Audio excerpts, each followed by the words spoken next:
folks. This is Diamond with the Oppenheimer Ranch Project, bringing you another episode of The Inconvenient Truth, prepping for the grand solar minimum. We have a wonderful guest tonight. Tony Rango is going to be joining us, as well as Leah Shaper, coming back again this week. She was in our last episode with Anita Bailey, PhD. And we're going to be changing topics this month. We talked 4 weeks in a row about prepping for the grand solar minimum, discussing Anita Bailey's PhD's book, Cold Times. It was totally awesome. 4 weeks of amazing information on how you guys should be preparing for any event, any eventuality in the future, so that your family can survive and thrive. But we're going to be changing topics a little. And it may not seem to you that chemtrails, the chemtrail controversy, could be related to prepping for the grand solar minimum, but it just so happens to be, because there's a lot of information out there about what's happening in our skies, and it may be on purpose. Because the government system, the empire model, the powers that be, the Illuminati, whatever you want to call them, whoever is in control behind the scenes has been feeding us disinformation for decades. It is absolutely part of the plan, and division is one of the control mechanisms. That's why we have political parties. That's why we have all these nonsense controversies, false flags, and other things that are constructed and created to keep the masses arguing. This is a time where we don't need to argue. We need to be coming together as a community, as one, in consensus on what we all believe, so that we can work together to survive and thrive in the coming times. In a grid-down situation, if we're bickering about chemtrails, that's not really going to be good when we need to grow food and help each other. So with that being said, real quick, we're going to be talking about geoengineering in general today. We're going to go over the chemtrail, contrail phenomenon, and we're going to specifically hone in on the chemtrail conspiracy. Now, first, let me just tell you about geoengineering. Those people that are pushing the chemtrail conspiracy, like Geoengineering Watch, didn't even look into the word they're using, because geoengineering, as a geologist, can refer to many things. Typically, it's referring to climate engineering, but it also can refer to geological engineering, engineering geology, geotechnical engineering, and many, many other things. So Geoengineering Watch is off base. They should be called Chemtrail Watch. So let's get to the chemtrail conspiracy. Now, first of all, the chemtrail conspiracy is related to geoengineering, because geoengineering, by definition, guys, is the deliberate, large-scale intervention in Earth's natural systems to counteract the natural climate. So in this case, we are discussing in mainstream media geoengineering to counteract global warming or climate change. And that's what type of geoengineering we're going to be talking about. And when it comes to the chemtrail conspiracy, they're talking about chemicals being sprayed from planes.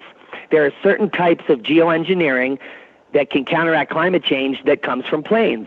One of them is solar radiation management, or solar geoengineering. There are many types of that: albedo enhancement, space reflectors, stratospheric aerosols, to name a few. And there's other mechanisms. And these are tools that can be used to basically reflect the sun's rays back into space, hopefully cooling an Earth that's warming. Now, if this were actually happening during the time period we're entering in, which is a cool period, we'd be doing a double cooling. Now, the chemtrail conspiracy theory, let's get to that, because we're going to be talking about that tonight exclusively and all month, is the claim that long-lasting condensation trails, called chemtrails, consist of chemical or biological agents that are left in the sky by high-flying aircraft and are deliberately being sprayed on purpose and undisclosed to the general public. It could be for reasons unknown. Some people in the conspiracy theory realm claim that it's to make us sick, to harm our crops.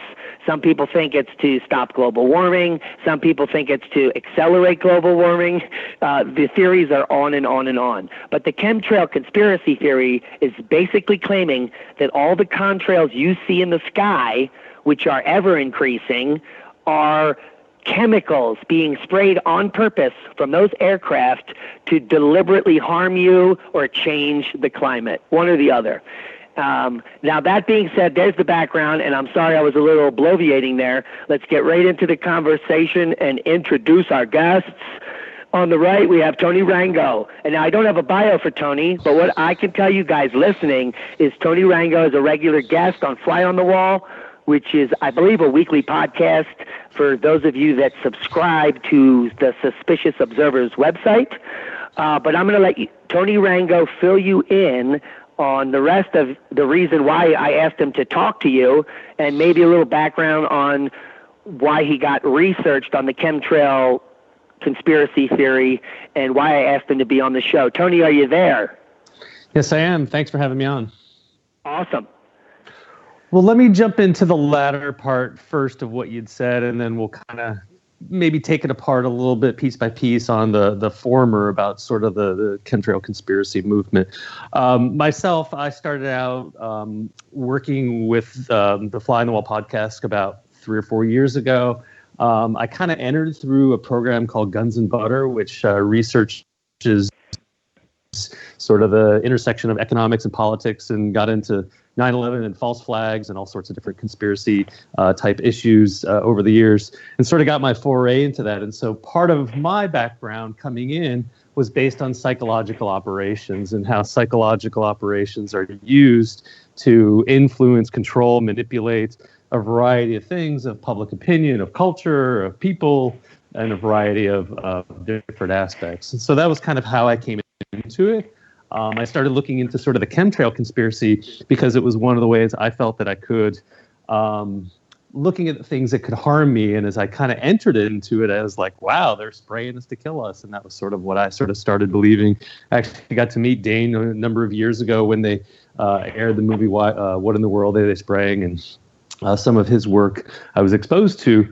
However, I diverged from his work initially when he sort of wouldn't admit to any other things going on the planet, such as the space weather effects, that we're all operating in a closed system. And then as I sort of found the grand solar minimum and other impacts coming in, I realized that, he was a bunch of lies in a way. And so if he's a bunch of lies, then what else is a bunch of lies? And so that's kind of how I started down that rabbit hole, I guess.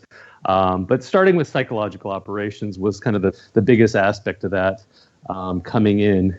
I did write a series a number of years ago called Skyception that was about aerosols and sort of space weather and the different impacts of that, certainly talking about the solar grand minimum coming. And that sort of led me into sort of this research and this work, and I've sort of honed and refined it over the years, and certainly uncovered some more information as I was preparing for the presentation back in February. So that's sort of a quick intro. Maybe we'll go with some specifics if you want, or if you want me to go piece by piece of the presentation, you tell me how you want to proceed. Okay, well, we're going to get to the convo. Let's just introduce Leah. Leah is my partner in crime here at the Oppenheimer Ranch Project. She's helping facilitate this amazing sustainable community that we're trying to do on our own, amazingly, but we're going to be getting help soon. I asked her to join us because of her scientific background, and she has basically had a similar type of migration through the thought process of these things. It's interesting that you're like a psyops expert, and that's awesome. I didn't know that, which is kind of why I like to bring guests on and not have conversations beforehand, because as information gets revealed, it becomes clear why we're all kind of on the same page, because we've actually done our homework. Leah had some, we have interesting conversations about this topic, but I'd like to introduce Leah Shaper. Leah, are you there? Can you tell us why you want to be on the program this month? Sure, I'm here. I'm happy to be here, and I'm really excited to hear what Tony has to say. My background is in science writing and philosophy of science. I did a lot of biomedical writing and physics overall, but most often I appreciate evaluating scientific theory as well as explaining it to the layperson. And generally speaking, what Tony talks about, the kind of the psyops element of this is what I'm most interested in. Because from what I've seen, the chemtrail conspiracy doesn't make sense to me based on what's going on. And I have some theories about why that might be, but definitely I'm very excited to hear what Tony has to say about that. Yeah, awesome, Tony. So we're all introduced. What I'm going to do for our listeners, because I don't know what they know, but before we get started, because I want you to start by basically give us, a general synopsis of what you talked about at Observing the Frontier, and then we'll just have a conversation about it, because I have some facts up here, and we have some other information we can go on. I also want to add my own little theories in there to explain lots of things that are unexplained. But first, let's just get on with contrails. So the chemtrail conspiracy is that the linear clouds emanating from aircraft, which are called contrails, contain chemicals. Now let's just go over the science real quick about a contrail. When a jet engine is emitting out the hot, humid air into the atmosphere, it's so cold and has low vapor pressure, the result is condensation. So the water vapor coming out of the engine quickly condenses into water droplets and then quickly crystallizes into ice to form a cloud. These ice crystals or clouds we see forming behind the planes are called contrails. Now they last typically as long as the climatic conditions allow. A lot of people in the chemtrail conspiracy theory camp think that there's a specific length a contrail should last, but that's not true. And so these contrails last based on environmental conditions. And as will be revealed as we talk tonight, the environmental conditions for condensation trails to last a long time are ripe. And it is due to cosmic ray flux, which we'll get to. So that's a little background on what a contrail is, or if you think they're chemtrails, a chemtrail. So, Tony, can you blow our minds with your talk at OTF? Sure. So my talk was kind of based on the paper that I wrote, Skyception, and it was broken down into three parts. The first part was covering psychological operations, because I felt that put the framework for folks to understand how they were being manipulated and what some of the players were and some of the actions they were taking in this sort of world of conspiracy. And how they could apply some of those things to them. And we'll go through a couple of the pieces. The second chapter or second component of the presentation was looking at what are some of the main conspiracies we hear, and you mentioned a few of them. They're trying to kill us, they control the weather with it, or they're managing global warming. Those are kind of the three major ones, and I kind of went through those, and we'll get into those in more detail. And the third sort of section or chapter piece of this was, what else is going on our planet that could maybe explain some of these things? And then I got into a lot of the cosmic ray information that you were talking about.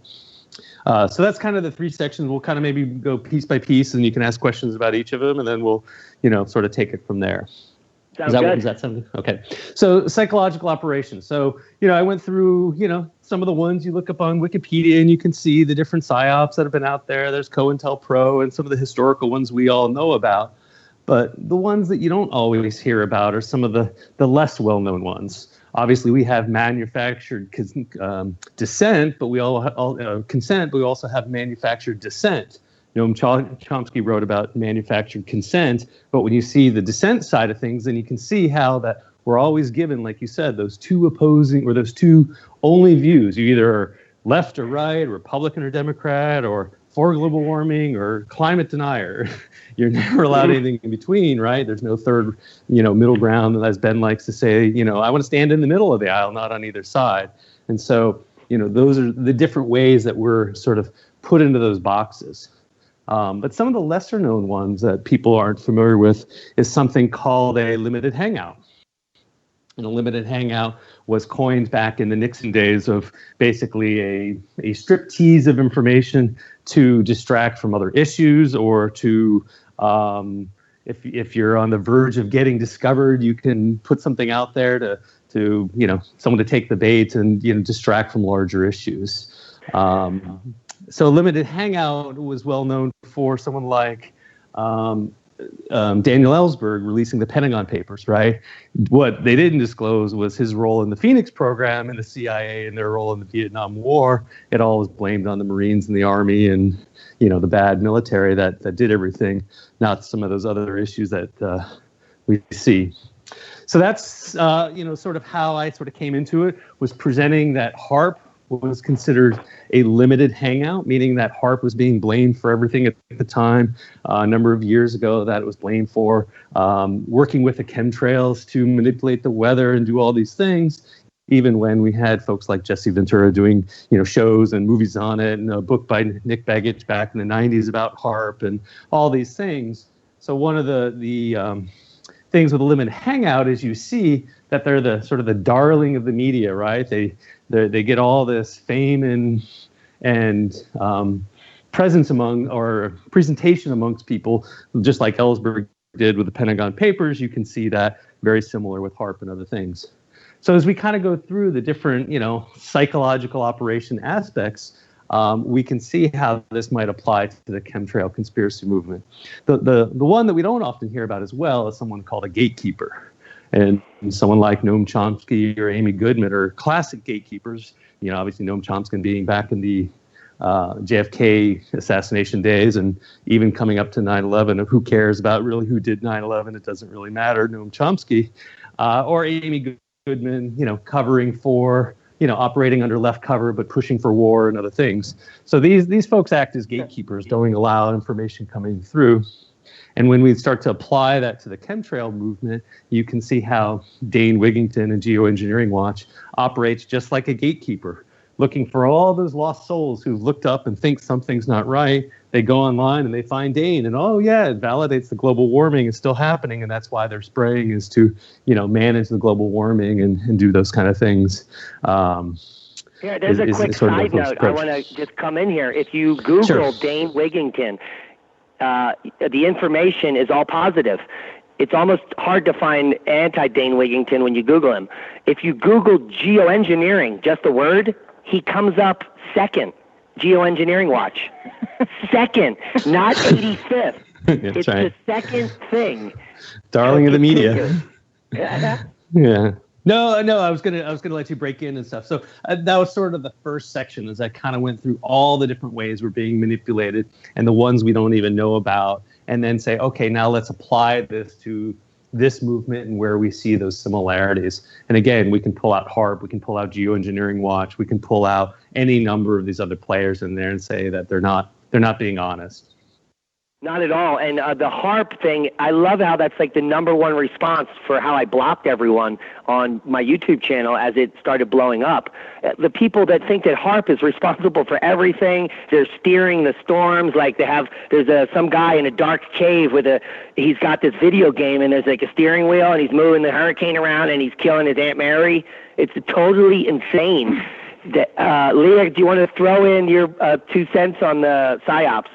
Well, I love that Tony just mentioned manufactured consent and dissent as well. I was just reading a paper from 2012. I believe it's 2016. This is from IOP Science. It's called Qualifying Expert Consensus Against the Existence of a Secret Large-Scale Atmospheric Spraying Program. And one of the things that they mention is that frequently those who believe in SLAP, secret large-scale spraying, often reject the counter-evidence as further proof of their theories. So it becomes like a self-fulfilling prophecy. And, it's a little bit worse than that because often it seems that people who think that they're seeing something unusual in the sky don't have enough background science information to even know what they're talking about or to even evaluate what they're seeing. And that's pretty troubling. But I also feel like it's quite possible that, Dane Wigington exists essentially to perpetrate the chemtrail theory.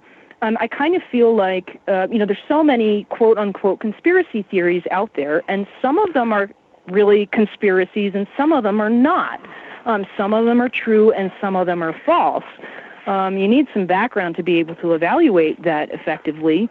And it sort of seems like the chemtrail conspiracy is being allowed to perpetrate itself like a distraction, a limited hangout, as Tony just mentioned.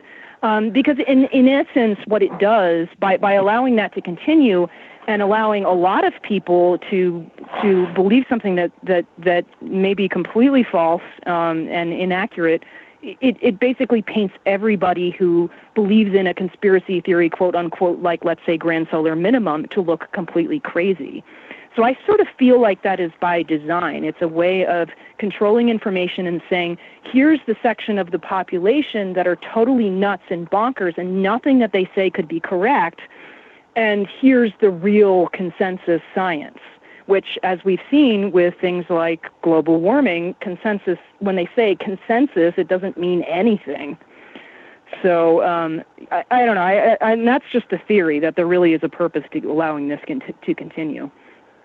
It's multivariate, and these layers of disinformation, it's so hard to unravel them unless, I mean, it's been years I've been looking into it, almost a decade of nonstop research, starting with the Monsanto revolving door through the government, and that led me down every rabbit hole into pharmacopoeia and the whole world. It's crazy the connections that exist, the conspiracy to commit fraud, and the entire system is so corrupt. It would take multiple lifetimes to figure out what's actually happening. Tony. Yeah, those were great points and great adds to the discussion. You know, when you think about it with the manufactured consent and dissent, and if you apply it this way, so you have geoengineering on one side and you have the chemtrail conspiracy on the other, 99.9% of them all still believe in global warming.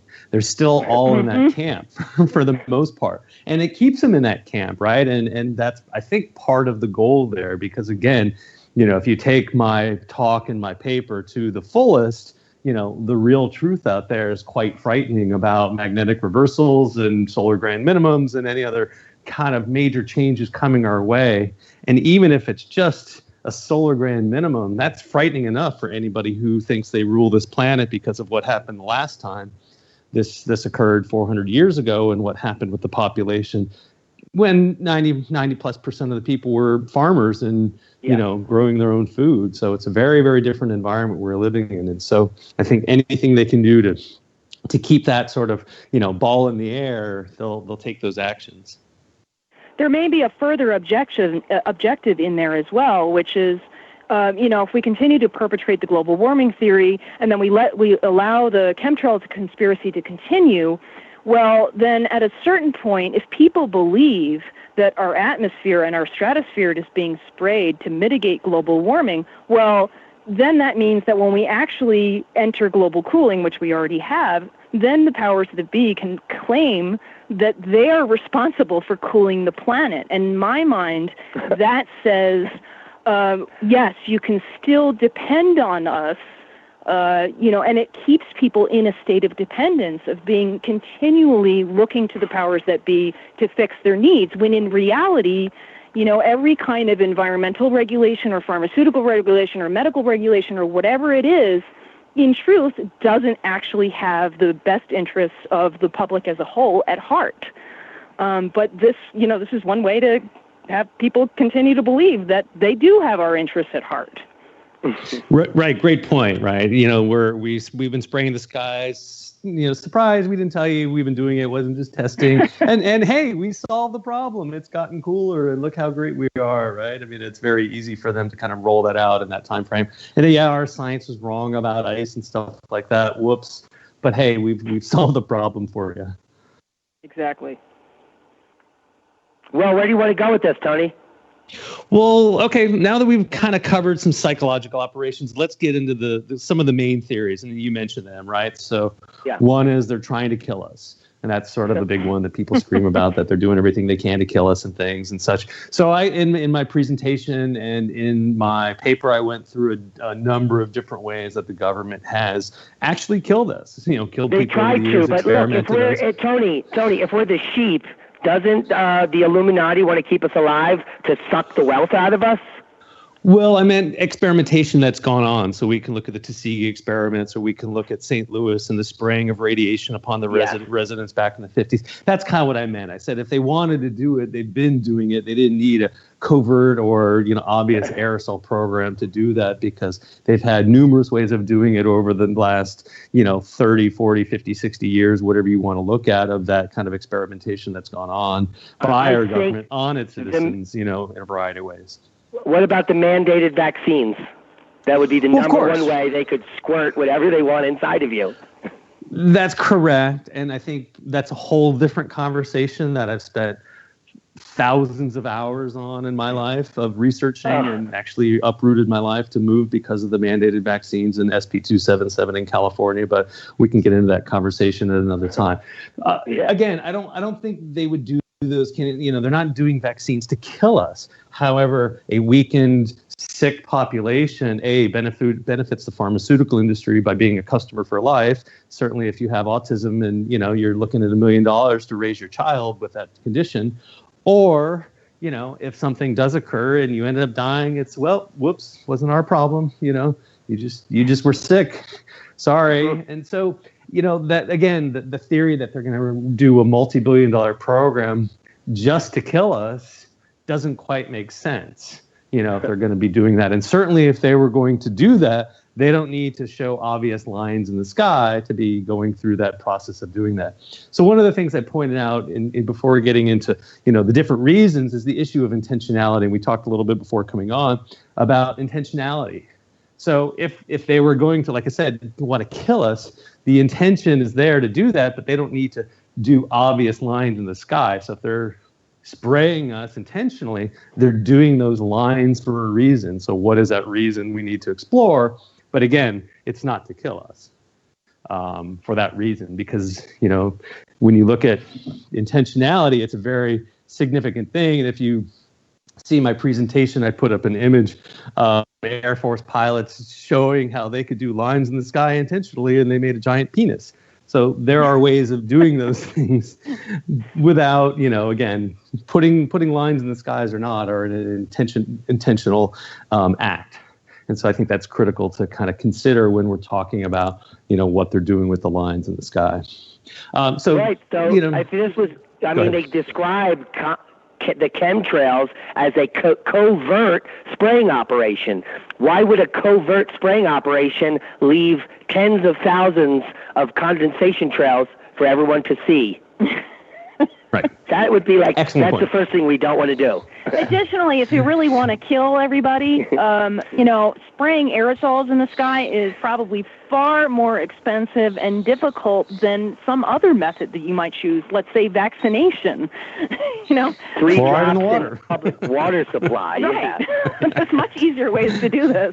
Exactly. Okay, so that was the first one. Then the second one was weather manipulation. And you hear a lot of that about weather manipulation, even in some of the alternative media that's even pretty good, like Global Research and things, has posted pieces on it. And, a lot of folks, believe that. And they cite this Air Force document from, I believe, 1996, controlling the weather by 2025. And everyone's like, oh, wow, look in the title. And you actually go through and read it. And I read through the paper and I cited in my presentation. The Air Force admits in the paper itself, it's like, if we had the ability to actually control and make weather, we would be looking at that and exploring that in this paper. But we don't even have the capacity to do that. Our best bet is some localized or regionalized aspect, maybe push or pull here, or maybe do some things, but that's not really what this paper is looking at. And this is the most oft-cited paper I've seen out there of them able to control the weather. And the other, looking at this, go ahead. Let's go just for the cloud seeding. Now, there are papers on cloud seeding because it's happening at all ski resorts. They spray the silver iodide, and they claim that it increases the snow cover by up to 5%, which is statistically below the, the standard deviation. So there is no way to even prove that they can increase precipitation. If we could increase precipitation, we would be making billions of dollars on our farmland by creating these clouds and having perfect rain on Friday, and it's all nonsense. Or we would be doing it because it would make us millions of dollars. Right. And again, it can be done locally, and you'll see that the silver iodide and the cloud seeding, and there's weather modification companies that, again, do this on a very small regional local scale. Again, what the movement, the conspiracy movement talks about as the government's able to create storms. Sandy, Rita, all these ones were created by the government. But then you start to look at the science behind, solar forcing of tropical hurricanes and typhoons, and you see, wow, the sun has a big impact on it.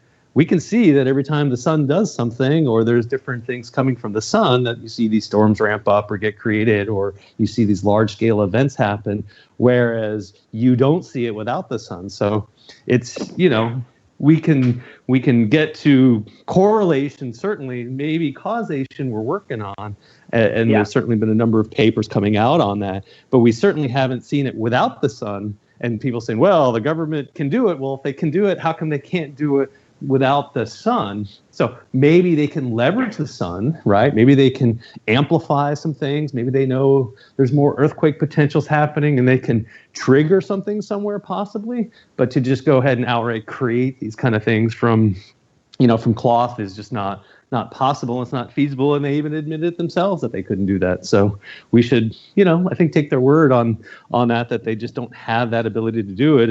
And we don't see it happen. You know who does have the ability to do it? Who's that? The sun. And so, in the last year, we actually saw a solar outburst on the sun in the last 6 months change the direction of a tropical storm that was moving up the East Coast. We also have a direct correlation to another solar outburst, increasing the magnitude of a hurricane from Cat 1 to Cat 3 in a record period of time, directly correlating to the plasma stream entering our Berkeley current in the northern portion of the planet. We have seen that correlation with our own eyes. I'm sure you've seen it, Tony. Right, and Dr. Kongpak Nguyen and Ben and others that have done this research, into it and can show with each of the storms and show the solar energy coming out of the solar flares and different aspects of that. So we can see that, and we see that science there. Again, to have our community admit it, that would have to then admit the role of space weather and our climate and our weather and these kind of things, and if they're still stuck in that global warming model, you don't get there. So they can't buy it, right? It's easy to say, well, the government creates all our weather. And I know an incredible researcher and, person in the sort of alternative community, and she still believes that all these storms are manufactured by the government or entities within. The secret government. By the way, there's an excellent long 100-page synopsis from the Royal Society about geoengineering. And essentially, and there's also an update on this from 2012. Side note, Leah, someone that was a chemtrail conspiracy theorist sent me that as their evidence. Yes, right, which is hilarious because it's, in essence, what this says is that, okay, some of these techniques are probably maybe technically possible, but we can't do them right now. There are tons of risks that we don't understand. And furthermore, there is no government consensus on, or regulation or governing bodies to determine how to do such a thing. And if any one country does it, it's going to affect, areas much larger than that country. It even makes mention of the fact in 2010, a UN convention developed a resolution that basically said, no, we're not doing geoengineering, particularly where it's going to affect biodiversity, unless it is very small research studies in controlled settings, because we don't know the ramifications. We don't know the costs. We don't know the risks. We don't know how to regulate it. We don't know ultimately what the effect is going to be. And then in the long run, what happens if, let's say we're really in global warming, if we do all of this and then we suddenly stop, maybe because there's no funding or whatever, then what happens? It has the potential for creating weather we don't expect in other places. Like, there's all kinds of problems. And that's exactly what this entire thing outlines. So yeah, there were definitely as evidence. There were a number of articles came out recently saying, well, if we do start geoengineering, we can't stop because of just what you said, that we've gone down this road. But I think most of the research that has gone into that geoengineering work is all about cooling the planet. Because, of course, that's the only problem we're facing is an overheating planet, of course. So, and I know the Royal Society did that piece, and I think even Naomi Klein quoted that in her, recent book that she was talking about, because she was sitting in there when they were talking about geoengineering, and she's saying it's crazy to do that. We can do it other ways to cool the planet. And it's, Yeah, it's really all focused about how we could do that. Well, because again, if we're putting clouds if they're going to put clouds in the sky and we're heading into global cooling, that is not the thing we need right now. We need some way to block the cosmic rays is what we need to do, but we can get into that. The global warming alarmists are trying to save a glacier in Germany, the Zugspitze Glacier, by putting black plastic over it. Black plastic on a glacier is going to reflect the sun. Well, it's going to absorb heat and melt the glacier. That's what it's going to do. It's not going to preserve it. These are the ideas being deployed. So let's continue with the chemtrail conspiracy. Great. So that's the second one. So the third one I get into is really looking at sort of the manufactured consent and dissent that you see out there, sort of the geoengineering on one side and the Dane Wigingtons of the world and the Geoengineering Watch Chemtrail Conspiracy on the other side, and no middle ground because they all talk about the global warming.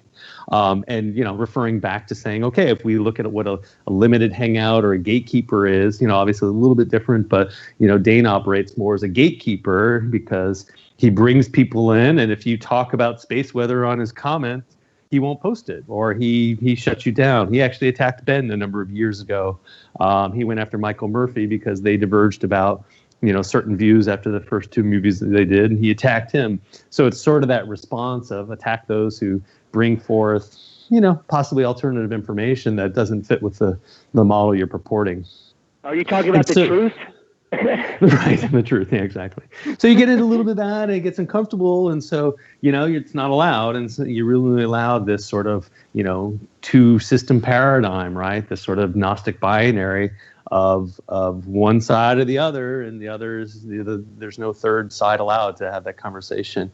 And so going through that and pointing out, the different aspects of Geoengineering Watch and, kind of how they operate, and showing folks that these are the main reasons people say they're doing it. So if they're not there, then what is going on? And that's when we jump into... Let's just talk about Geoengineering Watch and Dane Wigington real quick. I did some research. I'm going to be doing research for next week's show on his financials to see how much money he's making off of this and where he's getting funded. So hopefully I can uncover some bombshells for next week's show. But as far as Dane Wigington's Geoengineering Watch website, all of the pictures posted on the website prior to the end of 2015 were photoshopped pictures, proven to be photoshopped, of contrails overlaying on regular landscape shots, which are fraudulent pictures, which have all been removed since then because thousands of people called him on it. And his explanation was that he needed to put up fraudulent pictures to prove his point. I believe that's called fraud. That's amazing. I didn't know that. That's great. Yeah, it's crazy. And that's well-known information. Anyone can access that. It's well documented by many scientists who are so pissed off that they dedicated their life to uncovering the fraud. Yeah. You know where he got a start, right, and spent his time? He was a solar panel installer or something. He worked for Bechtel. So he was a top engineer for Bechtel. So he was certainly not with any of the nice boys out there and his work. And, he left to, go start this stuff when he moved his family to the Shasta area. But he made his money in Bechtel. But. Dead air. Well, I'll just throw out there, too, that this paper from IOP Science also points out that the instructions on a lot of the websites for chemtrail enthusiasts, and that includes Geoengineering Watch, talks about that there's essentially the scientists that reviewed these sites, and they give instructions for sampling for water and snow. And there is zero consensus and overall very high disagreement about the sampling methods, like whether or not you include sediment from the bottom of the lake and blah, blah, blah, blah, blah. So that's hugely problematic right there. If the instructions aren't going to give you accurate results and the instructions are different, then you're going to have widely varying results and results you can't rely on.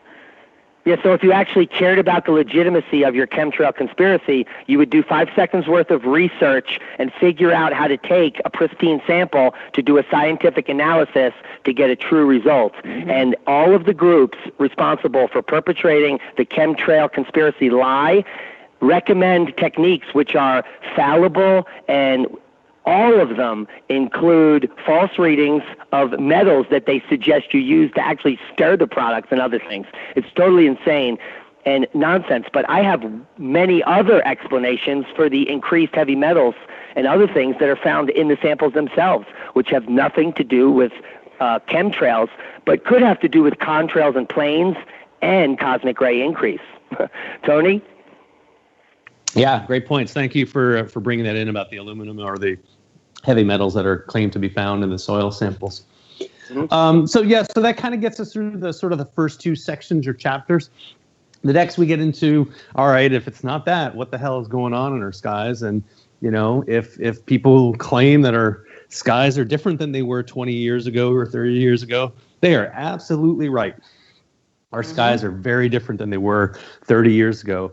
And in fact, I was coming into the conference and I'm coming in from like 5,000 feet, and I'm looking out and I see on the wingtip of the plane is a line of condensation, not from even a jet engine, just from the wingtip of the plane coming in, because it was so thick with moisture coming in that day that the actual just tip of the plane was leaving a basically condensation line all the way to touchdown. And I'm sitting there thinking, like, where's my video? Why am I not video? And here it is, like, you're telling me there's spraying as I'm sitting here watching this? There's no sprayer there. This is just a lot of water and moisture in the air, and it's just more of a propensity to do that. So if that's the case, why are we seeing that? And so if we look into what is happening on our planet, and when you kind of get into the science behind this, of when we have a solar grand minimum and the sun, starts to emit less energy from it, in a variety of different wavelengths, that has an impact upon galactic cosmic radiation coming in from outside our solar system that bombards our planet and does a number of things, whether it be impact the body, impact volcanoes, impact the propensity for cloud nucleation, shredding our ozone. All these things occur with galactic cosmic rays, and they're currently pretty much going off the charts. We had a slight drop about 4, 5, 6 years ago as the sun started to ramp up again, but as the sun started to get quiet again, we're starting to see that increase. But they were pretty much off the charts back in around 2010, highest ever. They started to drop down a little bit, and now they're back up to where they were at sort of the highest levels before it was sort of in the aviation age. So it's a significant amount that's coming in. We're going to exceed those levels in the next year and a half. That we're going to be at all-time highs for human population in modern history. Yeah, and the projections are not pretty, and these are just the projections of cosmic rays with the solar grand minimum, and they're not even talking about solar grand minimum. As we saw from the conference, the mainstream community isn't really looking at it as a Maunder minimum level. They're just saying it's a modern minimum, right? I don't know if you recall her saying that. Just a modern minimum. Yeah, but it's a little bit. It's a little bit of a minimum. A paper came out yesterday that revises the models on the TSI up to 6 times off. So when that gets adopted by the mainstream, what that means is that the drop during the Maunder and the Dalton could be up to 6 times more drop in TSI than we have on the CMIP6 currently. And when you look at the two different models, it is so gravely different. What that means is that the cosmic ray increase that's on the CMIP6 model that is frightening could be 6 times more frightening. And that doesn't account for the waning magnetosphere that could drop to 5% in the next 2 decades. Yeah, good points. And all those, again, factors, the models are not factoring in the magnetosphere changes that are coming. So it could be much more dramatic, and these things are occurring significantly and quick. And so we should expect these kind of changes. We should expect our skies to be different. We should expect more cloud and cloud nucleation and certainly jet stream wobbles and these kind of things can be expected. When you look at sort of the historical charts of the modern minimum of where you see climatic shifts, you start to see those models replicate today. Adapt 2030 has done some really good work covering some of those changes in sort of the past cycles. Yeah, we do a really good job too. I have a daily update where we are pointing out every single day how the records being broken correspond directly to the same exact total solar irradiance and minimums in previous cycles that match cycle 24. Great. Well, news for me. I didn't know. I wasn't aware you guys were doing that. That's great. Well, you better watch. I mean, what have you been doing all your life? That's right. I just have a job and a family and all this kind of thing. Let's talk about all of the toxic chemicals that are shooting out of the backs of planes, raining down on people and killing them. It is normal. It's a normal everyday occurrence, folks, if you're listening out there. Newly created material rains down on your heads all the time. In fact, 10,000 kilograms, which, if you're in America, is 22,000 pounds of cosmic debris fall on your head every day. Not on your head, but on everyone's head, the entire Earth. Now, this 22,000 pounds of cosmic debris contain things that are radioactive like beryllium, carbon-14, aluminum, strontium, and many of the things that you're claiming are coming out of planes. What's coming out of planes that's raining down on your head includes carbon dioxide, nitrogen oxides, and sulfate particles, as well as soot and other aluminum products that are coming out of the plane.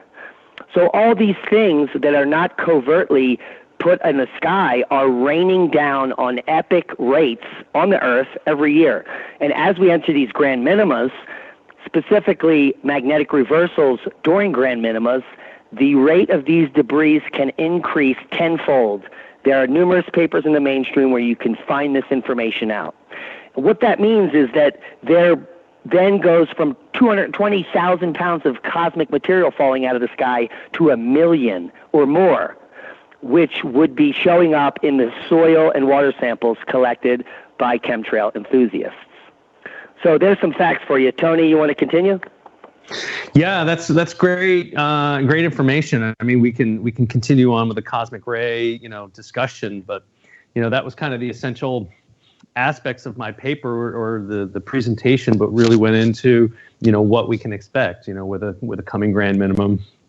A couple of the pieces I tied in together with some of these aspects that are going on of if these kind of changes are occurring, and we can find this out. Obviously, those that purport to rule the planet obviously know these things as well. So what actions would they be taking, and can we find traces of that? So if we're expecting more cosmic radiation coming in, certainly major changes on the planet. I think a big thing our ancestor did was go underground or find shelter to seek from, whether it be cosmic radiation or weather changes or more energy in the atmosphere, causing, significant lightning and plasma, other types of impacts. So a big thing would be to get underground. And if getting underground wasn't a long-term solution, but maybe just a temporary one, getting off planet would be sort of the next step I think would be taken. And then if that were the case, you would need untold amount of money to do these kind of aspects of things, as well as people to dig and build and to, fly your planes or do whatever it may be. And some things I pulled out in my presentation was there's about $21 trillion in undocumented expenses coming out of the DOD and HUD, Housing and Urban Development, over the past 15 years, not to mention the trillions stolen on 9/11 and during the bailouts. So you're looking at $40 to $50 trillion missing. That certainly would buy you a lot of space underground and a fleet of planes to fly around and get off planet if need be. So that was kind of what I was presenting as what I think is happening and why we're seeing a number of these things going on, why the folks are acting more reckless and afraid, because I think these changes are occurring faster than had been planned for. And I think they had hoped to be further along on the global warming movement, and they're, seems to be running out of time with that. So Could be that geoengineering was a way to sort of distract and create a alternative plan, at least to kind of keep the folks going for a while, and then say, look, we've solved it, and go back to sleep and go back to work, and we'll continue on with our plans. Just one that brings thought. up another really important point too. It's like I really don't doubt that those in charge, whoever that is, knows that global warming is false. So why would we then be spraying the planet to cool it down? And it just makes it so easy. I mean, for one, there's so much more air traffic than there was 20 or 30 years ago. And, additionally, particles that might be found in water and snow and on the ground, not just coming from planes, but also from cosmic rays themselves. Cosmic rays involve ionized particles. So, we may be seeing different things landing on our surface than we might have seen in the past, because the reality is that the amount of cosmic rays we receive here is much higher than it used to be. Right, and in my presentation, I showed a video from the Yelverton lab, Billy Yelverton, who did an experiment showing that when you have a cosmic ray chamber, meaning a higher concentration of cosmic rays coming in, it's very easy to create those lines in the sky or those persistent trails just by movement through that environment, because it is just the propensity for that nucleation is there. And so that kind of disturbance, or even, the exhaust coming out of jet engines, is just going to make that more easy to create. And it's going to get more so, as we move forward in the next 5 to 10 years. Yeah, there's some more striking evidence. If you do some research on Earth's albedo, the albedo has been increasing during the global warming era, which is antithetical to what should be happening. Because according to albedo, that is how much sun reflects back into space. It's an arbitrary unit between 0 and 1, and that has been quickly moving towards 1 since the 1990s, which, if all of the snow and all the glaciers are melting, should be the opposite. There should be less albedo. Now, it is my hypothesis that it is the increased cosmic rays coupled with increased air traffic causing more persistent contrails to reflect the sun back. And this is humanity geoengineering the planet. There's 47,000 commercial flights daily that are geoengineering the central latitudes between 12 and 30,000 feet. What do you think, Tony? Sounds pretty good. I think you definitely hit the nail on the head there. Now, as far as the way our ancestors used to respond to this, we can just see the evidence of underground cities, just like you're purported that the powers that be are constructing, so to speak. We know that there's bunker systems and that there's elite survival camps. We talked about them on the show, and we know that they have been being constructed in the last decade. One of the local communities reached out to us and want to become a partner because it's one of the more affordable survival bunker communities out there. Additionally, the missing funds, it has to make you think, who are the people that are selected to go and be safe? Is it just the elite government officials, as well as the rich people, the bankers? I mean, what are the numbers? Did you ever think about the numbers, Tony? Well, the numbers I pulled out and shared was 44,000 personnel are missing from the DoD. So that tells you that you've got, roughly 50,000 people that have gone missing from the military. How they went missing is sort of unexplainable and sort of laughable given today's technology. So you've had that, right? So 50,000 people. We've also seen 50 to 100,000 migrants go missing in Europe. That raises some questions about, what they're being used for, or what that kind of labor. And a lot of those migrants coming in are male, 18 to 35, 18 to 40 working age. So, if you're needing to build certain things and you need lots of physical labor on the cheap, that's maybe where you get some of it from. Well, that isn't creepy at all. Yeah, where are the pyramids that are going up? And who's the pharaoh? That's right. Now, Tony, we got 5 minutes. Are you going to stay with us for the second hour where we can just chat amongst us about what we've been talking about the first hour? Yeah, sure. We could spend some more time on this again. We'll see what else you want to get into and what other topics you want to jump on. So, but happy we to can fall down a rabbit hole. But before we hit the commercial, is there anything that you're doing you want to plug? You have like 5 minutes to feel free to plug all the things that you're doing. Well, I'll plug the 2 groups I'm associated with. You mentioned before, Suspicious Observer, becoming a subscriber and getting access to the fly on the wall and all the deeper looks and the conference materials. It's a great deal. Also plug Guns and Butter, a show I co-produced that's been going on for about 17 years now, started right after 9/11, covering all sorts of interesting topics, including space weather and vaccines and a variety of other things. So gunsandbutter.org. There's the commercial break. So everyone hang tight for 4 or 5 minutes, and we'll be right back with more of The Inconvenient Truth.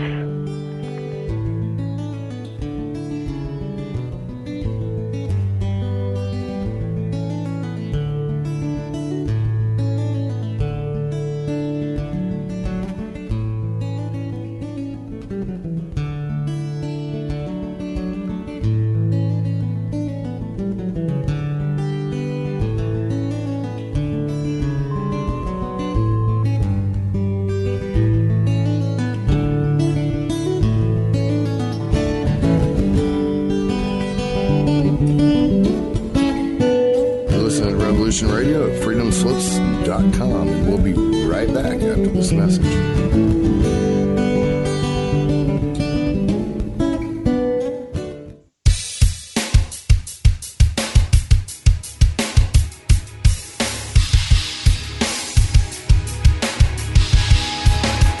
Enter into a world unseen on Raven Star's Witching Hour. You will encounter eclectic topics from the realm of spirit brought into our matrix of truth. With your host, the Solaris Blue Raven. Solaris will bring you an array of unique guests covering topics from ghostly spirits to amazing anomalies, covert technology, UFOs, and shadowy global events. And that's right here at Revolution Radio, freedomslips.com, Saturdays, midnight till 2 a.m. Eastern Time. Revolution Radio, where information never sleeps. Let the magic rise.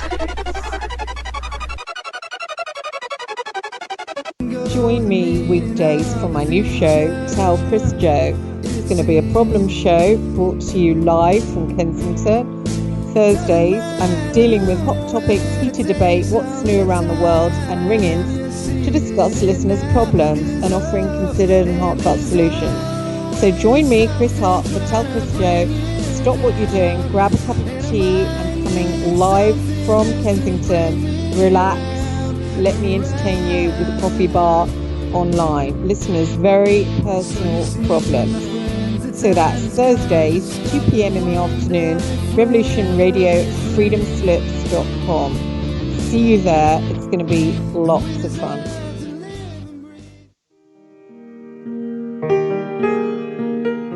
This is Barbara DeLong, host of Nightlight Radio, inviting you to join me on a cosmic journey, exploring a metaphysical montage of spiritual material, covering everything from the mundane to the magical, UFOs to unicorns, and everything in between, including spiritual readings for those who seek enlightenment. Let Nightlight provide you with equal measure of light, love and laughter, insight, wisdom, and inspiration. Monday nights, 10 to 12 p.m. Eastern, right here on Studio B, Revolution Radio, at freedomslips.com.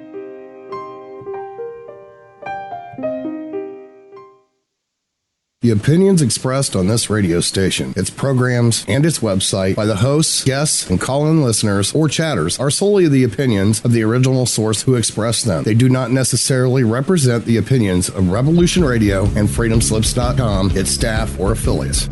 You're listening to Revolution Radio, freedomslips.com, 100% listener-supported radio, and now we return you to your host.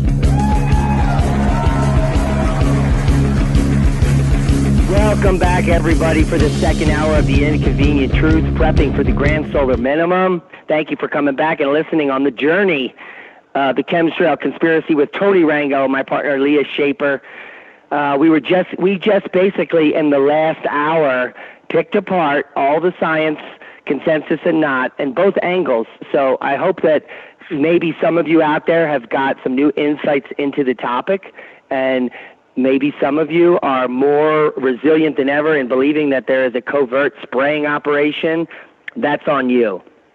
But we're going to get back to the topic at hand. But first, I really want to thank Revolution Radio and freedomslips.com for letting us have this venue to talk about whatever we want, as long as we don't use bad words, because we are working on FCC regulations here as a radio station, and to have intelligent conversation about topics that otherwise get demonetized on our YouTube channel regularly. And this is on the increase. The powers that be do not want you to find out the truth. If you're listening out there, the most dangerous weapon to a corrupt system is an informed public.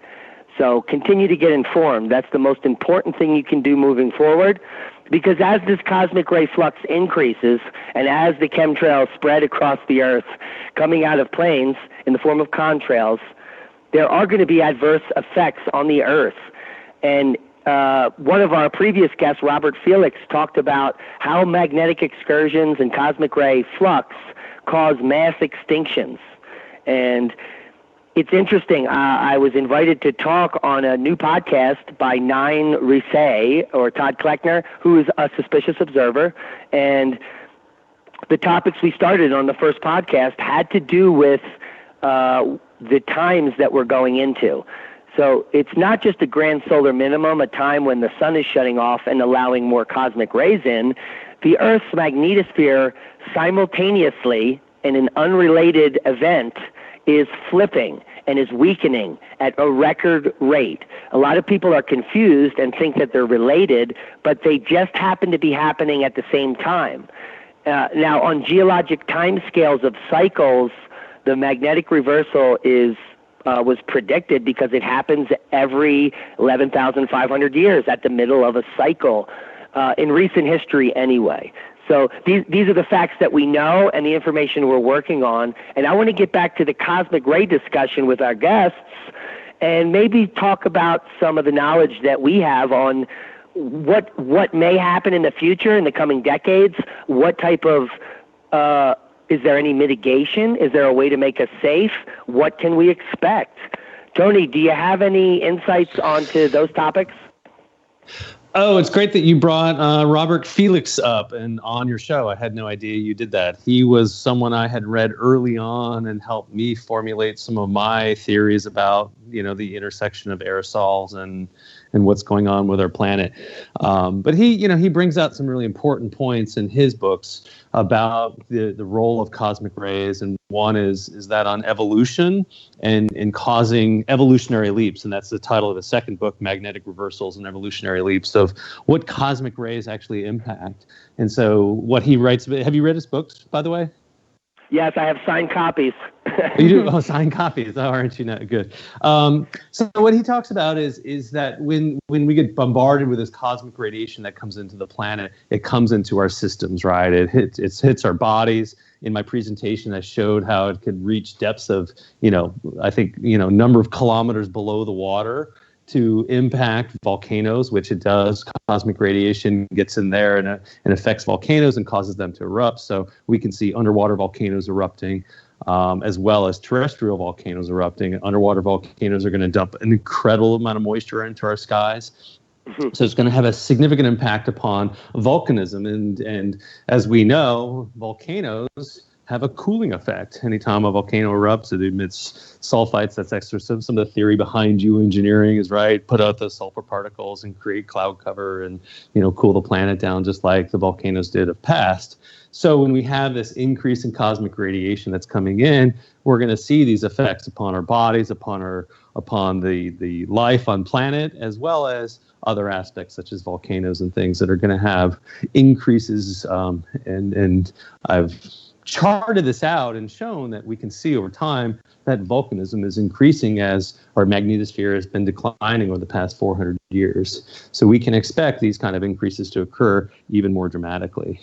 So So yeah, it's rather critical. And one thing I didn't really get into about the psychological operations and the role of this is the role of cover. So military operations use cover all the time for distractions. Certainly on 9/11, we saw the 46 drills before on 9/11 that led up to it, resulting in a lot of confusion and things to allow things to take place.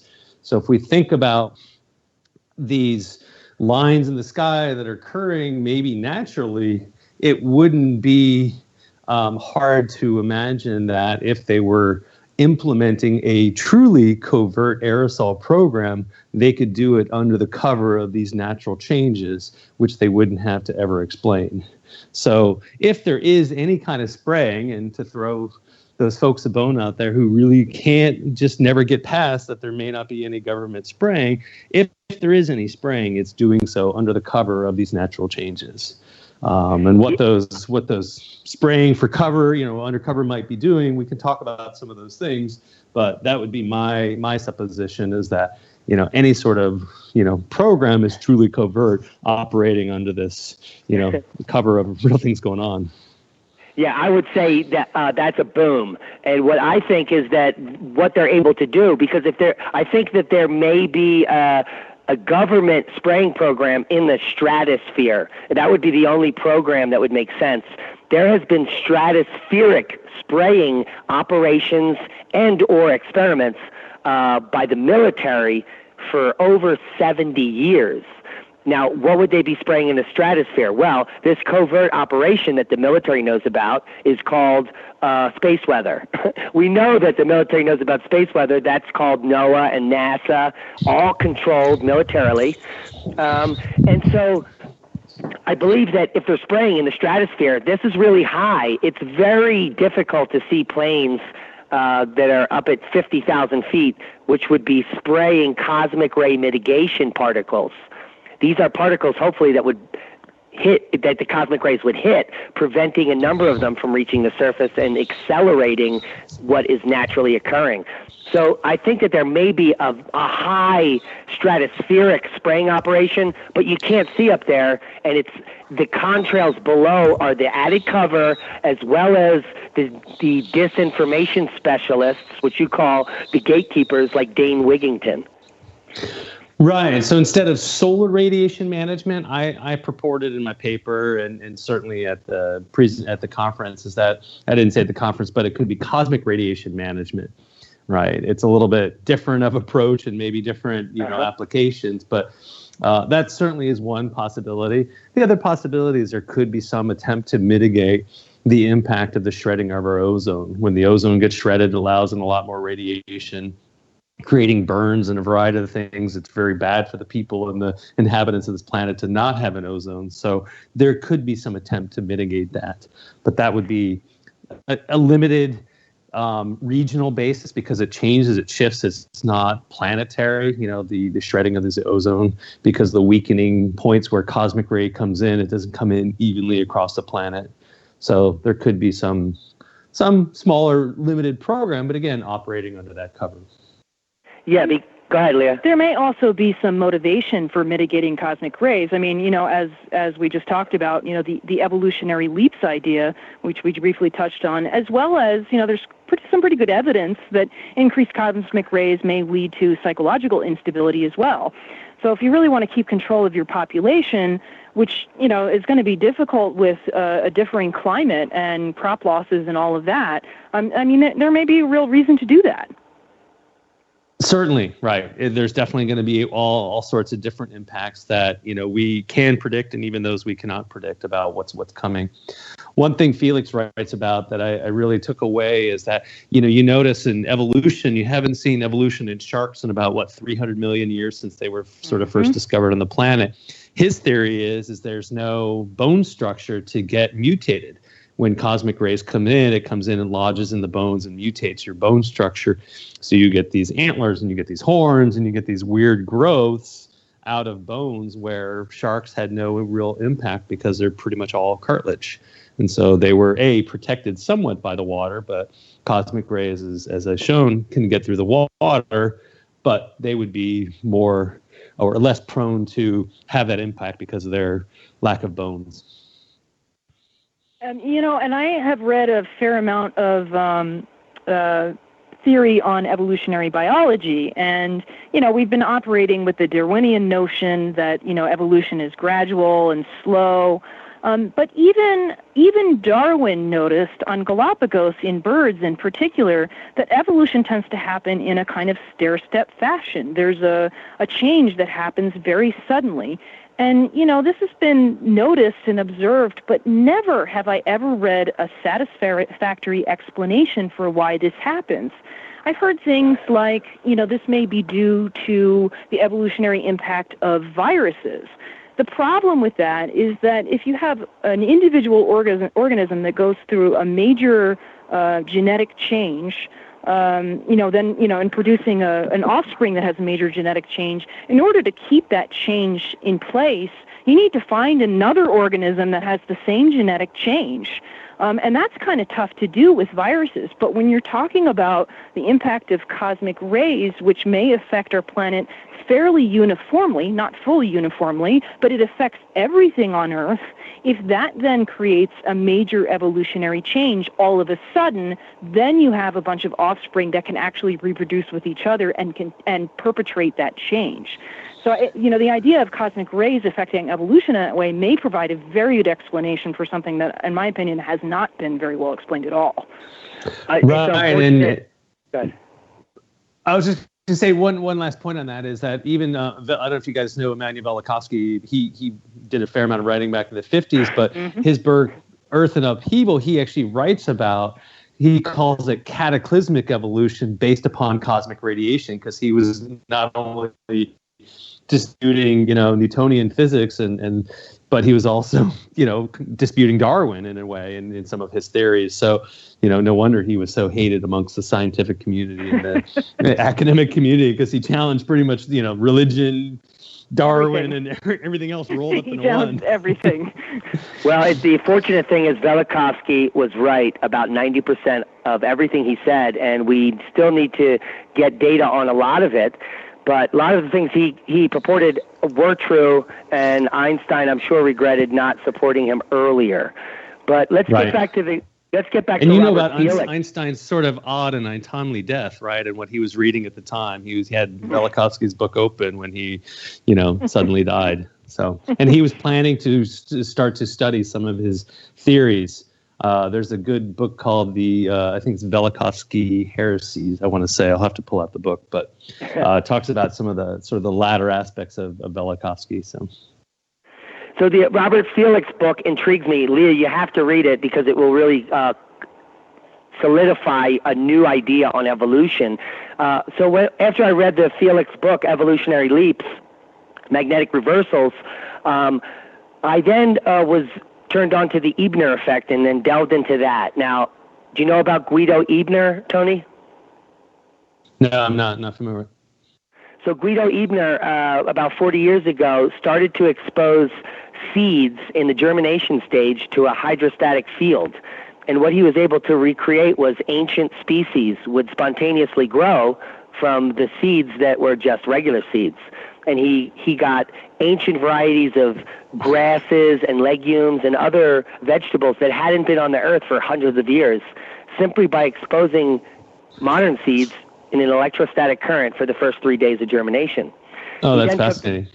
He then took this onto fish, and then he took the roe of some trout, exposed them to electricity after they were fertilized for the first 3 days in a tank, and he was able to grow extinct species of gigantic European trout that hadn't been on the planet for over 100 years, which is the same effect that the increased galactic cosmic rays are going to have on our electric circuit. Our planet is a giant battery. The electrostatic field is going to change, and the expression of our genes catastrophically changes during those times. What that causes is groups of species to give birth to new species, all of them. So the offspring of the species is no longer viable with the species giving birth, and it creates an instantaneous new species because of the Ebner effect. Right. Interesting. Yeah, and just to note that radiation that comes in and mutates the offspring also mutates the parent likely, and probably results in not so good outcomes for them. So. Yeah, not so good outcomes for the parents. So let's talk about what I then studied cosmic ray mitigation. Is there something we can do or go hide? Maybe the domes or the underground cities were for short-term events. And Robert Felix goes on to say that when you look at these extinctions, now I'm a paleontologist, and my specialty was invertebrate paleontology, because almost all of the species that existed on Earth that we have an excellent record for since the beginning were all underwater, under the oceans, which is quite interesting, just starting there. 98% of all life is from under the ocean. We could maybe talk about that on another show, or if you want to get into a little bit later, but some of the work I've done in the last couple conferences was on electric geology and the role of electricity in creating formations. And I have some theories on some of how those species were buried underwater and why. So we can maybe talk about that. That'd be awesome, because a lot of the preservation, like, I don't know if you've ever heard of the term Conservatlagerstaat. These are fossils from 400 million years ago. It's as if they're here right now. They're perfectly preserved, identical. Right. And how do you know they're 400 million years ago?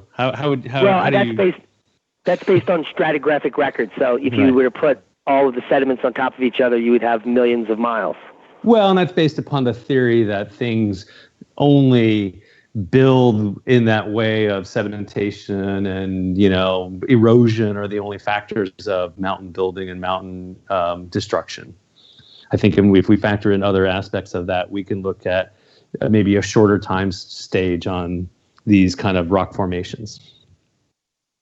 Yeah, because there's evidence that I studied in the Newark Basin, which goes all the way up and down the East Coast, that there are lake sediments that are literally miles of thick that were supposed to be deposited in a few thousand years, which would literally be like a sand factory of epic proportions, the entire volume of the Grand Canyon being produced every second.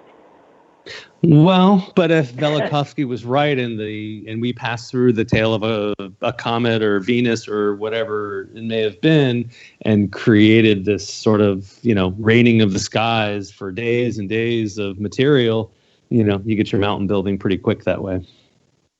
Yeah, that would deposit a lot of material. Especially if you're having an excavation and other things happening on the planet as well and depositing elsewhere. So those kind of things. Yeah, so I started studying cosmic rays and what they're using for mitigation in space, and there really is nothing that's effective against cosmic rays except water. So you would literally have to go underwater, and you had some figures. Do you remember the figures? It went down over depths, but it was kilometers. I mean, we're talking that they saw, decreases. So you'd have to be pretty far down. I think, our ancestors weren't seeking cover underground to mitigate from cosmic rays, because I don't think they could know that unless it was an advanced civilization, and got destroyed and had that information. But my sense is most didn't know that was the cause. They were probably fleeing the changes in the atmosphere and the changes in the sky that were going on, whether it be an electrified environment or severe storms or any number of other factors, things raining from the sky possibly, or I think even Felix theorized, he recently posted about explosions causing the Carolina Bays and stuff from the decrease in the magnetosphere. So any of those factors, I think, would cause them to want to be underground, to seek shelter. But I think, the knowledge we have now is different in saying, hey, that's not going to protect us, because if it can reach miles underground and impact volcanoes, that's not going to really be protective. I think the only thing that is protective of cosmic rays is gold. Certainly aluminum is another type of shielding mechanism. So, if we are spraying aluminum, maybe we're, doing some cosmic ray management if we are really spraying aluminum up in the skies. But, gold is really the best space weather protection out there that we know about, at least in today's technology. I just wanted to throw out there that I think the idea of cosmic ray mitigation by water, while it's surely not particularly feasible, it does certainly have major consequences for evolutionary biology. We already touched on this, but the majority of the oldest creatures are water creatures. And I think that really tells us something about both the impact that cosmic rays can have on biology, as well as one of very few things that stop cosmic rays. Yeah, Robert Felix points out that the top predators are the ones to be decapitated regularly. So what you have is this top predator system that seems to get wiped out, including the macrofauna, quite frequently. And the most frequent mass extinctions, all the top predators get wiped out. What gets saved the most is like all aquatic life or all fishes or all amphibians, while the mammals or surface creatures that need food immediately often die. So if you have this cosmic ray increase that's not affecting the surface life because they're able to feed, then the top predators are being killed by something else, which I think are these nuclear explosions, as Robert Felix puts it, but in our realms would be plasma discharge events. The Carolina Bays are great evidence for explosions that happened above the surface in a sweeping fashion. They're asymmetrical. It could be due to some kind of a field flux. It could also be the Tunguska event times 10,000, where we have maybe some really charged meteorites entering, and they literally ionize above the surface due to their different charge and create a nuclear explosion like Tunguska. Have you ever looked into that, Tony? I have, yeah, a little bit, and I certainly know Felix's theory on that, and that's certainly a possibility, and I can't dispute it. I would also just postulate and say that could be Velikovsky is correct, is that it could be just a passing through a tail of a comet, and a significant amount of material rained down, exploding on its way down. It didn't take the plasma discharge of the decrease in the magnetosphere. So it's possible, both one or both could be correct. The challenge I have with Felix is he wasn't familiar with Velikovsky and his work when I pursued him a couple years back and stuff. So I always am challenged with someone who claims to be, well researched and stuff, and we miss Velikovsky because I think his contributions are so important because he was talking about these very same things, 60 years ago or 70 years ago almost. So it's possible, and I just always want to keep all options on the table and say, it could be, but in these other realms, these other things could be happening, or it could have, both could have occurred, and we just don't know because the evidence may have been, destroyed in some way, or we just don't have, the timelines as accurate as they could be. But I think I think Felix is right on about the cycles of the magnetic reversals or excursions. They don't always have to be a full reversal. They could just move and then move back, and that's not a reversal according to science, but it's still just as bad for everybody else on the planet. Yeah, excursions are just as bad as reversals because most of them meet at the equator and the magnetosphere drops to zero. And oftentimes when they meet, they start jumping around. So they don't flip, they just start like appearing on the other side of the Earth and then back again on a weekly time schedule. This data comes from like really high resolution lava flows it's just coming to light that this could be a very scary event as far as the magnetic field occurs. Now, getting back to keeping all your avenues open, what I'm talking about is a cyclic event that occurs every 11,500 years with pretty good regularity, where there are these cosmogenic spikes in radioactive nucleotides that are unexplainable. And it's very periodic. You have these high concentrations of beryllium-10 and carbon-14, which allows us to date things. And they use it to explain the glacial cycles, which I believe it does explain that using proxy temperature. But you have these periodic, episodic, and happening regular intervals, these spikes, which mainstream explains as cosmogenic. It has to be a meteorite. But I like Robert Felix's explanation in the nuclear explosion thing, and it has something to do with the charge on our planet. When it shifts, the people run underground to survive because the skies light up with plasma discharge, and all these electrical arcing events are dangerous if you're near them, but they're creating toxic radioactive elements, killing plants. It's just it's literally like a nuclear holocaust. What's the time scale for these events? Every 11,500 years. 11,500. Yeah. Tony? Right. Yeah, no, it's you're spot on, and those issues are all a concern, and things that we necessarily can't protect ourselves from. We can't you can't prep for these kind of things per se.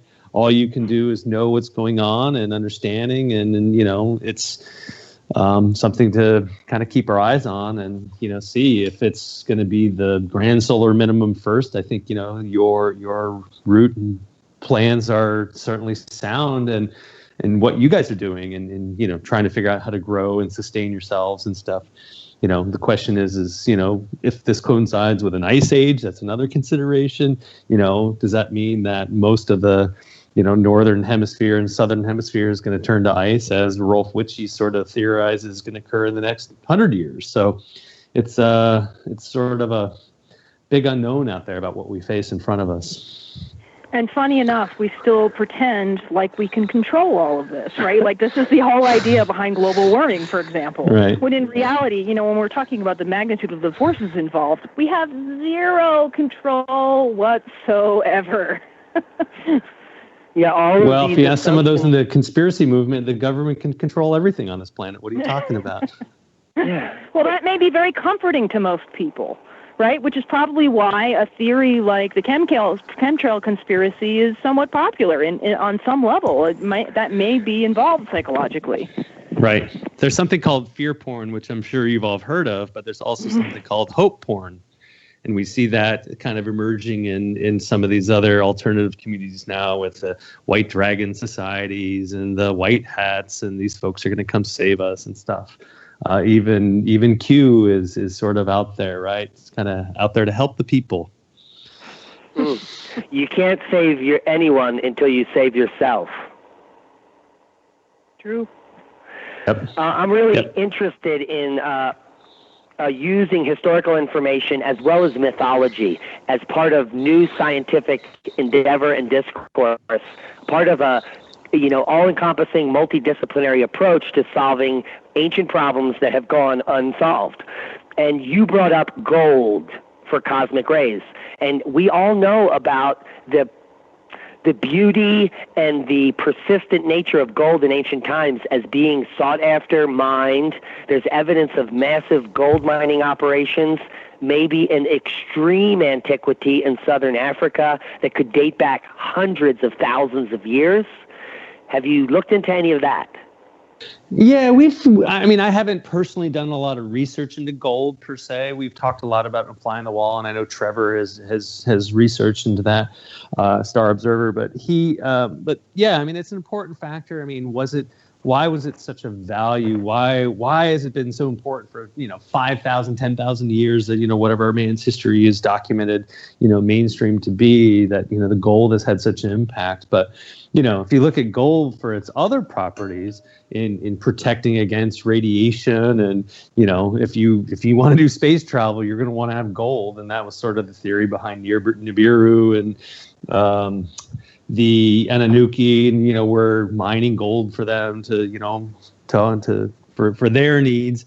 But what we found in sort of the ancient relics is you find even in the pyramids, which possibly are a power generation source, is you find gold and you find mercury. And if you have enough energy, and there's even patents on it, you can create your own gold, turn mercury into gold and such. So, using the right things, we can create what we have, and certainly our star and other stars do it.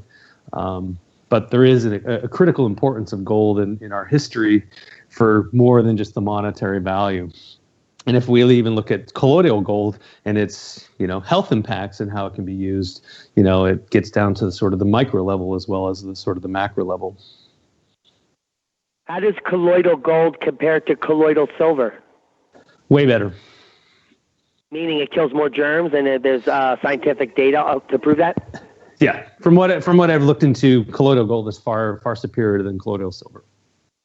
It's just more expensive, right? A bar of gold there to strip out, do that, is certainly much more costly these days. Leah, do you have anything to add?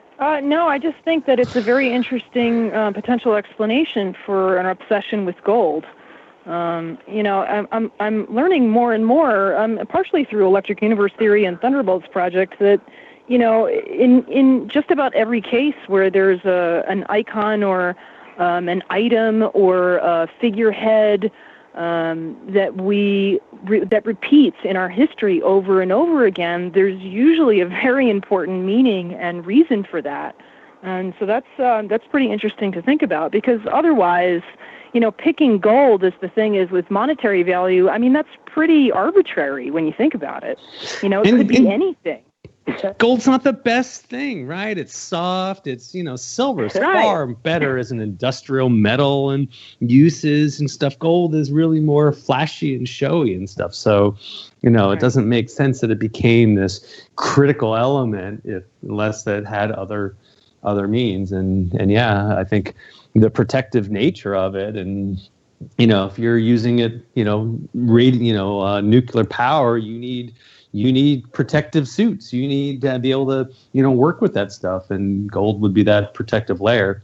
But definitely for space travel, I think we can get into the moon and the other things, and they don't talk about those kind of aspects about our space program back in the 60s of their need for protection from the elements of space. Well, let's continue with gold, and I'm going to bring it deeper. The Ark of the Covenant is gold, and it's hiding in an electromagnetic unit that when they open it, if you're not shielded correctly, there's historical information that people would die, deaths, which are very similar to extreme exposure to radioactive elements. Hairs fall out, flesh comes off, and the Ark of the Covenant was carried around in this giant gold chalice. Which would suggest that the radioactive thing inside creating the energy is being shielded. Have you delved into those historical stories? I haven't personally, no. That hasn't been a line of research I've looked into, but it certainly makes sense. Yeah, so there seems to be some leftover technology from very ancient times, and gold was important in shielding. And now you're bringing to light the fact of colloidal gold. And why am I drinking colloidal silver if I can get a gold coin and do the same thing? And let's not forget the obsession of the alchemists fairly recently of turning everything into gold. I mean, there has to be a reason for that obsession other than the monetary one. So we got about 25 minutes. Let's get into Nibiru. You did some research on that. I haven't looked too much into Nibiru, so I just threw it out there as that's often cited as a reason for a planetary changes or what happened 3,000 years ago or a variety of other things, or people just kind of head down that road as more of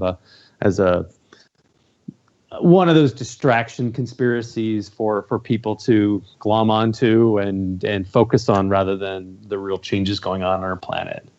So I think that's more what it was. And it could have been something come by. I mean, there's certainly historical evidence of cross stars and cross planets, whether it's the Anunnaki and, every 3,200 years, I believe it is, that it comes around and destroys the planet and things like that. I don't see the evidence for it.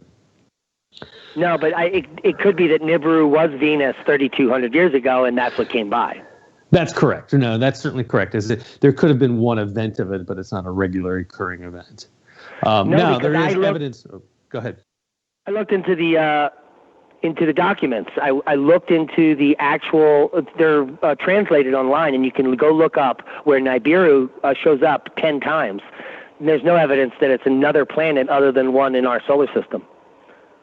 Right. It could be something different, or there's certainly evidence that we are part of a binary star system, and that it could be just on a different cycle, and we could look at that. Most star systems are binary or tertiary.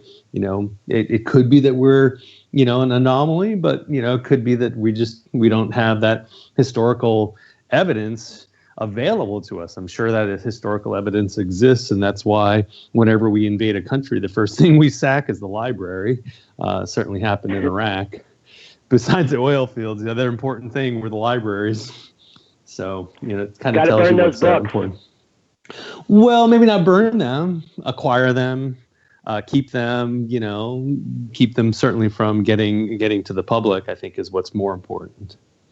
And we've done that time and time again. The ransacking of Alexandria, that was one of the most important things that happened, was destroying the library there. Right. Which ostensibly contained a lot of ancient information, so... Yeah, and how far back did that information go? Again, if you had access to it and say, well, we have access to 100,000 years of information and we're only going to provide a couple thousand years, that gives you a lot of power and control over what we had capacity to do, where we came from, what our history is, what our true operating system is. I think our operating system has been stolen or forgotten about what we truly can and cannot do. And we can certainly get into all sorts of aspects about what our bodies and minds can do and able to do. And additionally, history does repeat itself over and over again, it appears. I mean, Electric Universe would seem to suggest that. Certainly the geological history of Earth shows that. So once we erase history, we then lose our knowledge of the future and what's coming. If that information is kept hidden from the public, then you have control of the public. It's pretty sad. Now, I got into all of this, the awakening. My awakening occurred when I first delved into the Yuga cycles, probably decades ago, and then that led me to when the internet started to actually fly around. I was able to find the Binary Research Institute, and you just discussed that now in the recent decades, we now know that brown dwarfs are common, so that the whole electric universe idea of us being in a polar configuration is completely probable, and it happens on a regular basis, when just a decade ago we thought there were no brown dwarfs floating around in the sky. Now we know that that's a normal thing. So the curve of the actual information that we're gaining is exponential. And the theories are not really keeping up with the pace of knowledge. It's up to the citizen scientists these days to make phone calls and to get on Skypes and to have these multidisciplinary conversations to make any breakthroughs in truth, to actually uncover what's being hidden from us. Now, so the Yuga cycles, as I studied them for years and years, there's all kind of misinformation on those. Some people think we're here, some people think we're there. There's all kind of arguments. But what they're not really gleaning is the fact that there is the precession of the equinoxes drives some sort of enlightenment cycle that causes a massive human enlightenment period where probably we use more of our brain capacity. Now, if this is the precession of the equinoxes, which is the 26,000-year wobble, where the 11.5 is supposedly the halfway point, the mass extinction event, it happens twice every precession, and we're headed into that other half of the great year where there is a huge change in our consciousness. Do you have anything to add to that, Tony? I would say that's certainly possible, and I'm not that familiar with those cycles, but I certainly have been exposed to them. Another theory that is out there is that Wolf Ritchie puts out is that when you have the decline in the solar activity and you get this increase in cosmic radiation, either causing ice ages or other factors, that's often when you see these kind of mental evolutionary leaps, whether it be in man or more in man, I think is what he puts out there, but in different aspects, whether when language comes in and when written word, all these different things come to be is during these times of low solar output, high cosmic radiation. So it could be that it also stimulates evolution in sort of the brain capacity during those times. The times of enlightenment was during the solar grand minimum, the Maunder minimum, during the 1700s and stuff. So you see these kind of things happen as well with cosmic radiation that can also sort of couple with what you're talking about. So it appears that as we descend into this period of cosmogenic change, in the current situation that we're in, we know through a lot of new research coming out from the medical standpoint that space weather affects human health. And Ben Davidson covers this great on Suspicious Observers. He has a cosmic ray health chart. He has a cosmic ray and space weather warning app where you can get in case, because a lot of people are now recognizing that there's psychological effects to KP. There are health effects, like we saw John Casey have a massive stroke when that X flare hit us in October of last year. And there's a direct correlation to his stroke to space weather. So is that what happened to him? I had no idea. I didn't realize that's what happened. It happened the same exact time that X 8.9 hit Earth, and we were in K9. That's when or K8 and 9, when it was flipping in there for about 12 hours. That's when he had the stroke. Coronary infarction, which is right on the chart. Wow, that's amazing. Yeah, so we know that there are physical health risks. We know there's psychological changes.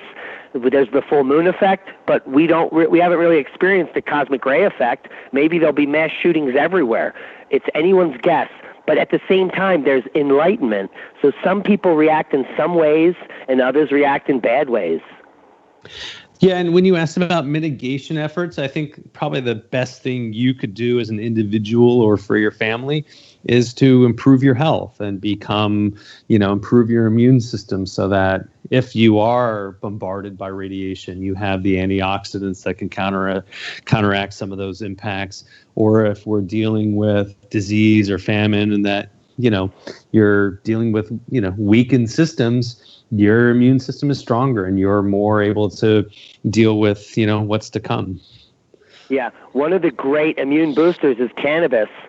And with THC, it is proven to bring immune systems into homeostasis. One of the reasons why it's probably illegal and you can't get your hands on it, but the whole world could be taking cannabis oil and the immune systems of humans would be excellent.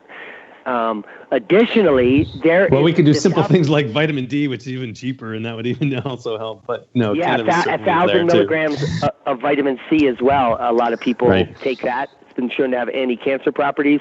It's very cheap, and it stores for years, so you can literally stock it like a prepper.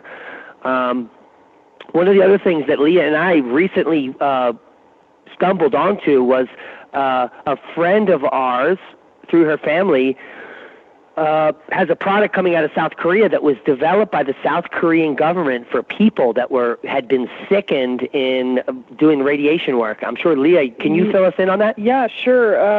So the name of the product is HemoHim, HemoHim. It's made by a company, or it's distributed by a company now called Atomy. They may actually manufacture it, I'm not quite sure. But it was originally developed by the Korean government.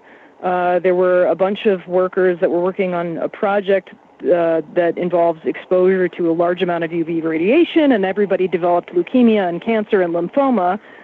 And they developed this product. It's largely an herbal product. It contains some B vitamins, and the three main herbs are Angelica, Japanese peony, and I'm sorry to say I'm spacing on the last one. You can Google it. Yeah, you can Google it. And what it does is it actually drastically boosts white blood cells and leukocytes, and it's actually been patented in Korea, Japan, Europe, the United States, which I'm a little surprised by. What they found is that it absolutely worked. Apparently, just about everybody that was sickened by this project got well. So I am now taking it every day, in addition to other, immune boosting things. I'll throw out there like zinc is an excellent immune boosting substance as well. And there's lots of herbal potential there too, elderberry and a million other things that can really help. But I agree that cannabis is one of the big ones. And we could have a whole discussion on health topics. That's something I bring to the Fly on the Wall group. So. Yes. Have you done a lot of research on natural remedies, Tony? A fair amount, yeah. I've certainly had my own personal exploration in that and changes in life and outcomes and things by changing diet and lifestyle and supplements and research into a variety of different things that you were talking about, Leah. Mm-hmm. I think there may be a lot of opportunity as well with increased cosmic rays. I mean, we were just talking about, the evolutionary changes and the possibility that, maybe we have a major consciousness change and maybe we get smarter. It seems like as things shift and change, if cosmic rays have the potential to change how our genes express, then why would they not also change the percentage of our brain that is turned on? And it certainly seems like in periods of stability where we have strong empire models, we tend to equate that with progress, but it seems to me like we kind of get dumber during those periods of time rather than smarter. So I seems that way, huh? And maybe right, and maybe it's simply because as things are changing and we have less stability on the planet, maybe just part of it is just that we have to adapt and change, and that in and of itself makes us smarter. And then when we end up in this stable environment model, we can kind of fall back on this. We can depend on the government or whatever it is, and people stop thinking. I mean, maybe it's that simple, maybe not. I mean, I tend to believe that there are some real biological effects that could be very interesting. I mean, Diamond and I have even gone so far as to think that it's possible that at a certain point in our solar cycle and in the cosmic cycle, that perhaps we get to a point where we don't really require language to communicate so much, and maybe we get to use those brain cells for something else, because certainly language takes up a huge proportion of our brain power. So I think there's all kinds of possibilities in there. Yeah, these Definitely. warm periods. The warm periods we're talking about are the Vikings settling Newfoundland, 1000 AD, and that's the most recent dumb period. And Greenland too, right? Huh? And Greenland. Yeah, and the modern warm period that we're now in is a dumb period. And the Roman warm period was absolutely a dumb period. Yeah, all of these warm spikes corresponded to huge swaths of population that were brain dead. They were basically doing what everyone else did, and everything was taken care of, and they lost touch with reality. The Romans used to put on shows all day, every day. Nothing to see here, folks. And then the Great Migration of Goth and Huns happened during that grand minimum. Everyone was murdered. Everyone died. There was a brief Roman renewal when the sun sparked back up for a few decades. But it was a terrible time. And then the medieval worm, everyone got complacent again, and then everyone died again. The last report from Greenland, and then it was dark. But during that really deep, dark TSI, the most recent, the Little Ice Age, that was like the period when the Stradivarius violin was made. There's so many breakthroughs in arts and literature at this time. We're going back into a time like that. So I think in the next few decades, we're going to see a renaissance, but it will be followed by something more tragic. Well, yeah, that's part of the cycle, I think, too. And as you're talking about that, I know I mentioned Rolf Witchy. Are you guys familiar with him? If you're not, yeah, 100%. You are. Okay, so you're his work and his theories. Yeah, I mean, it's interesting to see. Looking back in history, I think it's a good telltale of what's to come and where we're possibly heading into. And obviously, we can't prepare for everything, but we can certainly prep for things that we know about, and you guys are certainly well ahead of most others on that, I would say, but it's certainly lessons we can learn. Yeah, the reason we put up the Oppenheimer Ranch project is mostly I really have been on a mission for over a decade it's a humanitarian mission. I really didn't lead such a good life earlier on. I was a little selfish, and the changes in my attitude and my environment and my thought process allow me to realize what's important, and it's helping my fellow man. So we're kind of at a point in our lives where we were able to do this for a number of reasons. We think that it's important for everyone to be prepared for the eventuality of the events to come. There is no way to predict how it will unravel, but based on the historical evidence and what we know in books, the empire unravels every 1,000 years or so. The Roman worm, the medieval worm, the Minoan worm, every 1,000 years it peaks, and then it unravels, And it unravels because of the sun's output, nothing else. When you look at the graph, there's no other mitigating factors but the sun. But what the sun causes is hundreds of different things that cause these empires to fail, starting with crop losses, famines, global unrest, migrations, and confusion. And that's what the next 3 decades really look for humanity based on the historical information. Yeah, you forgot war. Yeah, well, we know that's ongoing. That's right. Certainly in our realm of this country, we've been at war since, I think, most of my time I've been alive. So, and I'm no spring chicken. We got 10 minutes left, Tony. Can you give us your synopsis of what you think is going to unfold in the next 3 decades? 3 decades? I would say that's a little hard to predict. I'm looking 5 years out and trying to see that.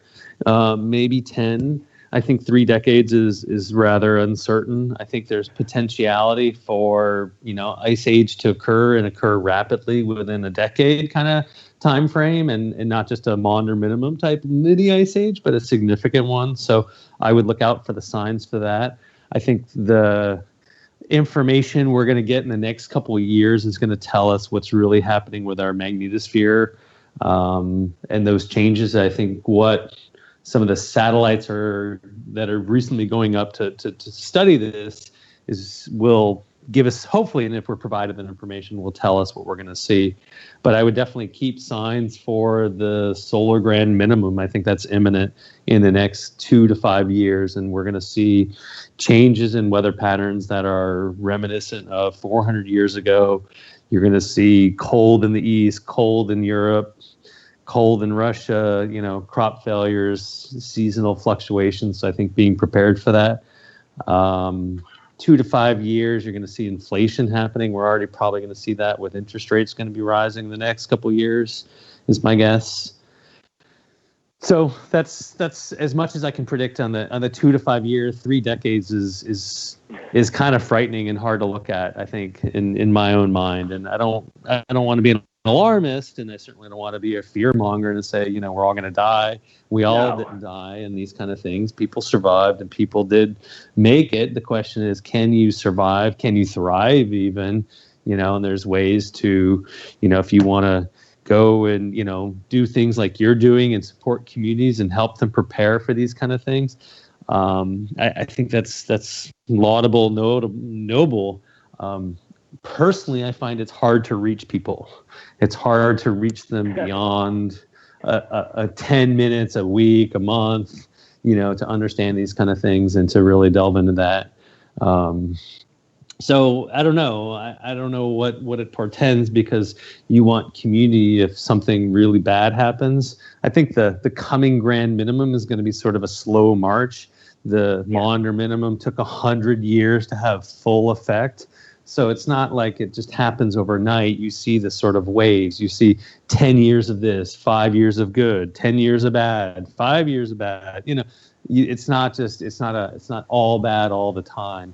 I think if the magnetic reversal is coming fast, then I think that's going to be bad for everyone and anyone who's not underground or off planet, I guess, is all I'd have to say. But there's really no preparing for that. You have to deal with what's to come, and you can't worry about it, and you can't plan for it. It could be 100 years from now before the actual reversal occurs. It could be a slow march till the reversal just happens, and it happens in, a year. So it's not something I fear, but I definitely know that a solar grand minimum is coming, and I can prepare for that as best as possible, whether thinking about how I'm going to have some kind of farming or access to farming, or no farmers at least, and be able to work with them on something different. So I live in a farming community now, which is nice.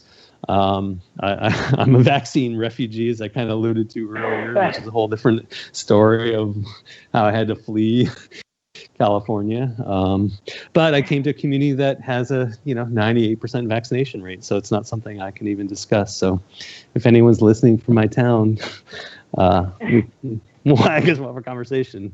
I think there's like 3 other kids in my kids' school that actually doesn't vaccinate. So is what it is. I think it's funny that the people who vaccinate think that unvaccinated kids are going to kill their vaccinated kids by giving them the disease that they got vaccinated for. Is that insane? Well, yeah, they just, and I understand the position they're in because they've been misinformed and disinformed and beaten down and, forced in. Tony, we've been accused of destroying the bee population because we don't put any chemicals on our bees. Well, there you go. You're supposed to medicate and chemicalize your bees. That's what saves them. That's what they need, right? Interesting. It's right in the Bible. That's right. Anyway, so I think, just as I kind of close in my paper and my talk is like being mentally, physically, emotionally, spiritually prepared for what's to come is the best we can do. And, the environment we're in and, just knowing, what may be coming and have an understanding of that and looking for those changes. Yeah, I think the big threat, which you should look out for, is the grid down scenario. As we come up out of this solar minimum in the next 2 years, up into cycle 25, I think maybe 3 to 5 years, we're going to see these solar outbursts that, with our weakening magnetosphere, are going to wreak havoc. Not just on the whole globe, but catastrophically in certain areas, there'll be cascading brownouts, and that will begin the global unrest. So if you're looking for a time frame to prepare, you only have a few years, as far as the grid is concerned, in my eyes. I would agree with that, and I think that's going to be diffused, and not diffused, but it's going to be dispersed, right? You're going to have northern, areas impacted more than southern areas and stuff. So, and depending on which side is the facing when it hits, I mean, there's a lot of factors there, unless it's like a Carrington or a Carrington times 10 or something like that is going to shut everything down for years to come, and that's a whole different game changer. I mean, that's like Walking Dead scenario kind of apocalyptic, kind of approach, because it's not a gradual, right? The solar grand minimum is over years and years and years, and it's slow impacts and here and there, and the reversal may be the same thing, but a flare shutdown, which I wrote about in my paper, is something very, very different, and that will have a very different impact. And that is like, if that happens and you've got the disaster prediction app by Ben's work, and okay, here's my clock. I got 48 hours till everybody knows. What do? Buy everything and spend every dollar as fast as possible. Well, because right? It's coming. It's like, all right, I got 48 hours till the power goes down. I got 3 days till people panic. I got 5 days till people start shooting each other. I mean, that's kind of what you start thinking about a grid shutdown like that, if it's a complete collapse rather than a sort of a partial, like the October 2003 storm or the, that kind of thing, where it's just a regional impact for, a short period of time, or even a extended period of time, like Puerto Rico, right? They're not killing each other in Puerto Rico. They're making it work, right? As far as being out of power and stuff. So it can work, but again, it depends on the circumstance and how many people. Yeah, the Puerto Rico is working because they have hope that the power will come on. We still have grid up other places. If everyone knows it's done, it's going to be a nightmare. There's That's a 5% chance of that scenario in my mind. So be prepared for that. And possible, Tony, is there? Can you share that paper with me? Because I'm going to be putting this up on YouTube. We're going to get thousands of views on this. I want the viewers to have access to that paper you keep discussing. Sure. Do you want me to send you the link, or do you want me to tell you what's better? Send me the link to an email, and we'll get that up there. I'll send you the link and post it and stuff like that. And then, so I forgot to mention one other channel I work on. I work with Suspect Sky. It's another YouTube channel. You can check out some work. He's associated with Ben Davidson. He speaks at the conferences and stuff. Adrian, he spoke on Fast Radio Bursts and other things. So it's another piece of work that I do. So. Yeah, that's awesome, and I highly recommend everyone check that out. We'll provide links in the YouTube video of that for Suspect Sky. I want to thank Tony Rango, our guest, who was awesome for this 2-hour conversation, starting with the Chemtrail Conspiracy Theory and kind of picking that apart. And Leah, do you have any final words for Tony? No, just thank you so much for your time. I mean, it definitely helps to have somebody that's kind of wrapped their head around this significantly and provide some context for debunking the chemtrail theory. Amen to that. You bet, you guys. Thanks. It was a lot of fun. Yeah, cool. We'll be talking to you in the future, Tony, and definitely have you back on for more conversations. If you're listening out there, I want to thank you for listening to the whole 2-hour show on Revolution Radio. Make sure you throw them a donation. It's the largest